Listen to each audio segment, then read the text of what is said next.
Tukaj smo z gospodom Košco, lanskoletnim nagrajencem za dokumentarc, mislim, da tudi, ne, o kalvariji Jureta Robiča po Ameriki, oziroma čez Ameriko.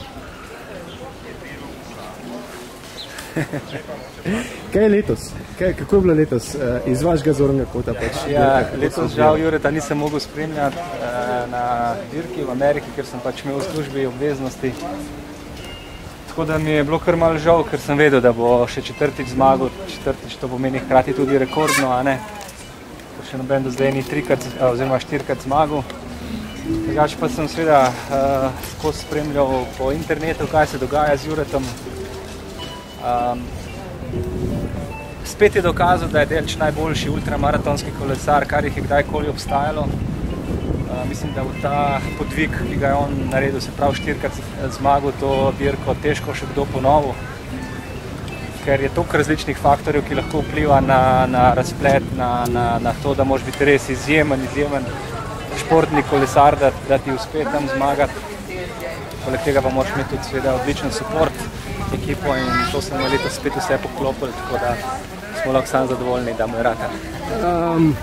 Letos mu je glavni konkurent Avstrijec odstopil, oziroma padel in odstopil. Ja, to je pač splet okoliščin, sem rekel, toliko stvari se lahko tam zgodi, če nisi 100% skoncentriran, skozi zraven se ti lahko v trenutku vse podre. Tudi če imaš 10-12 ur prednosti, pa se pol v trenutku lahko kaj takega zgodi, da moraš odstopiti. Ker to je res toliko ekstremna zadeva, toliko ekstremne razmere so tam, da se pač res lahko zgodi karkoli. A so še žive slike od lanskega leta? Ja, seveda. Jaz sem bil z Juretom enkrat sicer v Ameriki, dvakrat na turu, ki ga je tudi zmagal, pa še nekaj enodnevnih dirkah.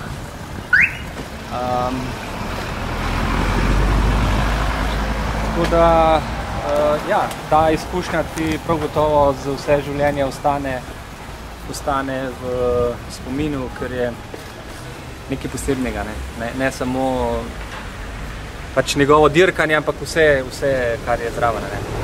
Če imel možnost, verjetno bi šel še kadarkoli, kamorkoli z Robičem zraven spremljati to nenormalne človeške napore. Če me bi vprašali lani po dirki, bi rekel, da ne.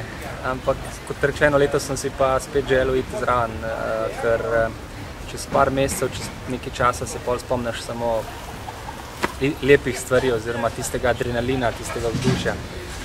Vse trpljenje, pomanjkanje spanja, tudi za ekipo, a ne, pa pozabiš tako. A bo šel še petič čez Ameriko, Jure, ali ne bo šel? Glede na to, kaj se je zgodilo lani, ne bom rekel, da ne, ker lani je bil prepričan, da ne gre več, pa se je pol odločil, ko smo ga pripričevali, da ima edinstveno priložnost, da četrtič zmaga. Zdaj je pač vse odvisno od njega. Rekel je, da je bil tokrat res zadnjič, če pa bomo pa videli. Prav gotovo pa je sposoben zmagati tudi če petič.